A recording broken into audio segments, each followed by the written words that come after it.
Good day everyone, this is Baljinder Sembi from Sembi Carpentry and Maintenance. Here I'm using a silicone to fill the corners and gaps between floor and skirting board. Few things I will talk about how I doing it and what precaution you should take.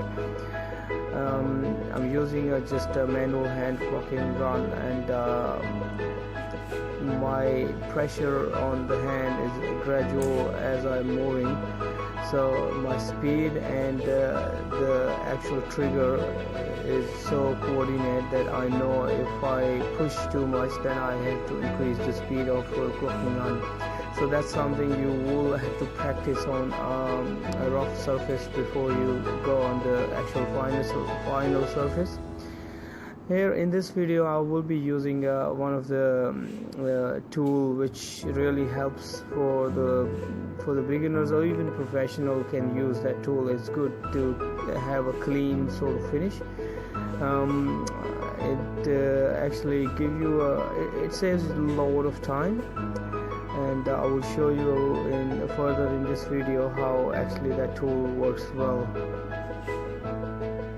Yeah, just make sure when you're working on filler or gap filler and caulking, make sure the path where you're gonna walk is all clear, so you have no interruption blocking your ways and all that. So make sure it's all clear. Better flow you have, non-stop flow you have, better results will be there. And as you going through the silicone or whatever material you're using, keep eye on it, how close you to finish the actual material, so you can finish way before and plan for the next load. Okay, that's one bit. Make sure you have a very nice comfortable position when you caulking all around the corners and tight narrow spaces. You need to have a good knife when you prepare the nozzle cut. It's a good sharp knife, gives you 45-degree angle cut. You will know what I'm talking about. That gives you very clean sort of finish. Let's talk about some other techniques where it finishes well with the tools. Once you have experience, you can actually finish as you are actually putting it on. But there is a tool what I just spoken earlier. Here I'm gonna plan to use it. If you see, I'm holding a tissue paper or a piece of cloth you can hold if you have, and here I had a tissue paper and I used a takeaway container to clear the excess build up on that tool. As you see, is a triangular shape, 90 degrees. Say you drag across slide across the corner and the joint where the floor and the skirting meets, and just take your time, try to keep even pressure on both side, floor and the wall side. That way you will get very clean, nice finish, and that's just a professional. I actually recommend that product. You will have different attachment in the front where you want a rounded edge finish or sharp or bigger, sort of. There are 3-4 different rubber attachments, silicone rubber attachments you can actually use. And make sure after you finish the job you clean that tool, because build-up will then ruin the whole tool for the future use. Soon you finish, clean it up, put it back. That's about it. I hope this will help you, and that's one of the quick video I could.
Here on this side I'm gonna use my finger to finish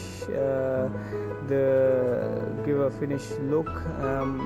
As you know, you have, once you use the finger, give you a bit of a rounded edge sort of finish, and sometimes in some situations you want that and you can use that. Look, I was using the glove which is good enough for this job, but if you do not have a glove, you put some soapy water on your finger and then run it as just with enough pressure on your hand, so you can achieve very clean and good finish. That's about it. It's just a practice which will make you more perfect, but for once in a while job, go get yourself that tool. Probably just $5-6. In Australia we just get it for like $6-7, and it is worth investment in your kit if you're doing a lot of this work. Okay, again, this is Baljinder Sambi from Sambi Carpentry. Thanks for watching the video.